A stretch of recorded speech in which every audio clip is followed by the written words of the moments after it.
لیکن یاد رکھیے گا جہیز دو طرح کا ہوتا ہے، ایک وہ جو مانگا جاتا ہے اور ایک وہ جو اپنی مرضی سے دیا جاتا ہے، اپنی مرضی سے۔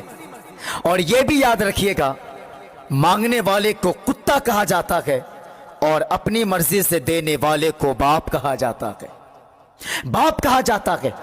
لیکن میں باپوں سے بھی کہنا چاہتا ہوں، خدا را اگر تم نے بن مانگے اپنی بیٹی کو چاہے 50 کروڑ کیوں نہ دے دو، اگر تم نے مرنے کے بعد اپنی بیٹی کو اپنی جائیداد سے حصہ نہیں دیا نا، تیرا 50 کروڑ کسی کام کا نہیں ہے، کسی کام کا نہیں ہے۔ اور ہمارے ہندوستان کا یہ نظام ہوتا ہے، ہندوستان کا یہ قانون ہوتا ہے کہ اگر بیٹی کنواری بھی ہے نا تو باپ کی جائیداد سے اس کو بھی حصہ دیا جائے گا، اس کو بھی حصہ دیا جائے گا۔ لیکن یہ بے غیرت مرتے مرتے کے لائے اسٹامپ پیپر لگا دوں، کہیں تیری بہن تم سے لڑنے نہ لگے۔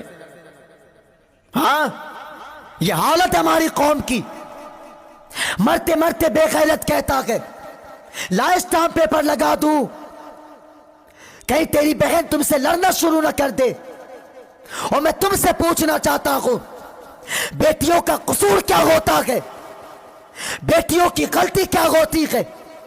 کیا بیٹیوں کا یہ قصور ہوتا ہے کہ وہ بیٹی ہوا کرتی ہے؟ مجھے بتا تو سکے۔ اور تمہیں کیا لگتا ہے بیٹیوں کو اس لیے محروم کیا جاتا ہے کہ وہ پرائے دن ہوا کرتی ہے؟ پہلے آپ کو فیصلہ کرنا پڑے گا۔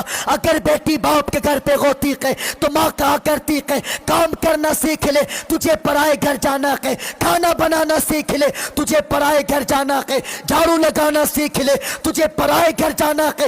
ساری زندگی ماں نے تانا دیا ہے، اور جب رشتے کے بعد جب بیٹی کسی لڑکے کے ساتھ نکاح کر کے جب کسی گھر پہ گئی کہ اللہ کو اکبر، وہاں پہ کب کیا ٹوٹ گیا کہ یہ تانا دے دیا گیا کہ پرائے گھر سے آئی کہ اس لیے حرام کا لگتا کہ حرام کے سمجھتی کہ۔ اور تم سے پوچھنا چاہتا ہوں، بتا تو سکی بیٹیوں کا گھر کون سا ہوتا کہ؟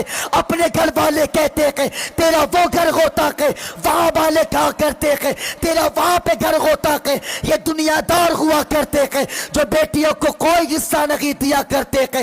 ایک میرا نبی ہوتا کہ جو یہ کہتا کہ بیٹیوں کا حصہ باپ کے بھی گھر پہ ہوتا ہے، شوہر کے بھی گھر پہ ہوتا ہے۔